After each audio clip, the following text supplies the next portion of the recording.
안녕하세요. 돈의 흐름을 따라가는 머니라디오입니다.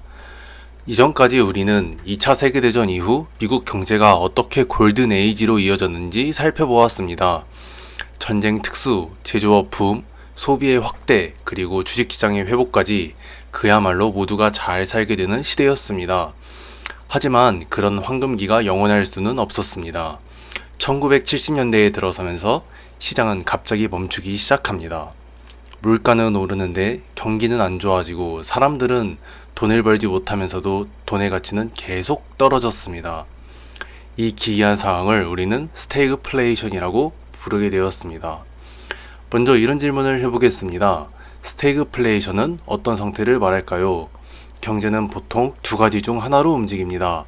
성장하면서 물가가 오르거나 경기가 나빠지면서 물가도 떨어지거나. 그런데 1970년대는 달랐습니다. 경기는 침체됐는데 물가는 계속 올랐습니다. 일자리는 줄어들고 기업은 투자를 멈추고 서민들은 생활비 허덕였습니다.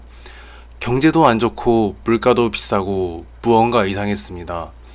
이게 바로 스태그플레이션입니다. 그럼 이 상황은 왜 생겼을까요? 그 시작은 1971년 닉슨 대통령이 한 가지 결정에서 시작됩니다. 당시까지는 미국 달러가 금과 연결되어 있었습니다. 즉, 미국 정부는 이렇게 약속한 겁니다. 우리나라 달러를 가져오면 일정량의 금으로 바꿔줄게. 이걸 금태환 제도라고 부릅니다. 달러는 종이지만 그 뒤에는 금이라는 실물이 있었기에 믿을 수 있었던 거죠. 이 시스템은 브레튼 우드 체제로 알려져 있으며 2차 세계대전 이후 세계 경제의 기초가 되었습니다. 그런데 1971년 닉슨 대통령은 이 약속을 일방적으로 끊어버립니다. 앞으로 달러를 금으로 바꿔주지 않겠습니다. 이것이 바로 닉슨 쇼크, 금태환 중단 선언입니다. 그러자 시장은 혼란에 빠집니다. 이제 달러는 더 이상 실물이 아닌 신뢰만으로 움직이는 화폐가 되었기 때문입니다. 이 종이 쪼가리에 과연 가치가 있을까라는 의심이 커지고 금 가격은 폭등하며 달러 가치는 흔들리기 시작합니다. 그런데 설상가상으로 그 불안한 시기에 중동에서도 큰 일이 벌어집니다.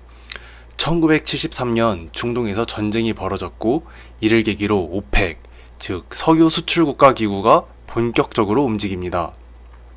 오펙은 사우디아라비아, 이란, 이라크, 쿠웨이트, 베네수엘라 등 석유를 많이 생산하는 나라들의 연합체입니다. 이들은 석유를 무기로 쓰겠다는 전략으로 미국과 이스라엘을 지지하는 서방 국가들을 상대로 석유 수출을 제한하고 가격을 급등시킵니다. 그 결과 석유 가격은 단기간에 4배 이상 폭등합니다. 왜 이게 그렇게 큰 충격이었을까요? 기름은 단순히 자동차나 트럭에 넣는 연료가 아닙니다. 현대 산업이 에너지와 소재의 중심입니다. 공장을 돌리는데도 석유가 필요하고 트럭, 배, 비행기 같은 운송수단의 연료이기도 합니다. 하지만 그게 다가 아닙니다. 석유는 의류, 플라스틱, 화학섬유, 비료, 의약품, 세제, 화장품 등 우리가 쓰는 많은 생활용품의 원료이기도 합니다.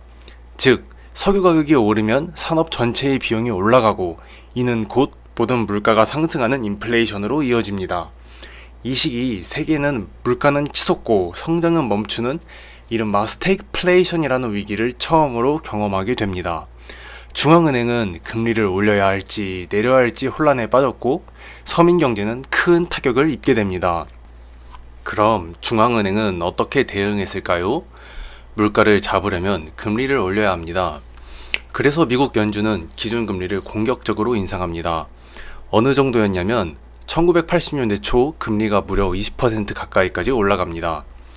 대출을 받는 사람은 사라지고 부동산 시장도 멈추고 주식 시장도 말 그대로 얼어붙었습니다. 이 시기 주식은 위험한 자산, 믿을 수 없는 종이 조각처럼 여겨졌습니다. 이런 상황에서 사람들은 어떻게 행동했을까요? 현금을 들고 있는 건 손해였습니다. 달러 가치가 떨어지고 있기 때문입니다. 그래서 사람들은 금, 토지, 미술품 같은 실물 자산에 돈을 넣기 시작했습니다. 인플레이션 시대에는 실물에 투자라는 말이야말로 이때부터 퍼지기 시작한 겁니다. 이 시기는 경제보다 심리가 시장을 흔들던 시기였습니다. 정리하겠습니다. 1970년에서 80년대는 돈은 많았지만 신뢰가 부족했던 시대였습니다. 닉슨의 금태환 중단, 오일 쇼크, 물가 폭등, 금리 급등, 그리고 그 속에서 무너진 주식시장. 이 시기의 경험은 지금까지도 미국 연준의 금리 정책, 인플레이션 관리, 통화 신뢰 회복 등에 큰 영향을 주고 있습니다.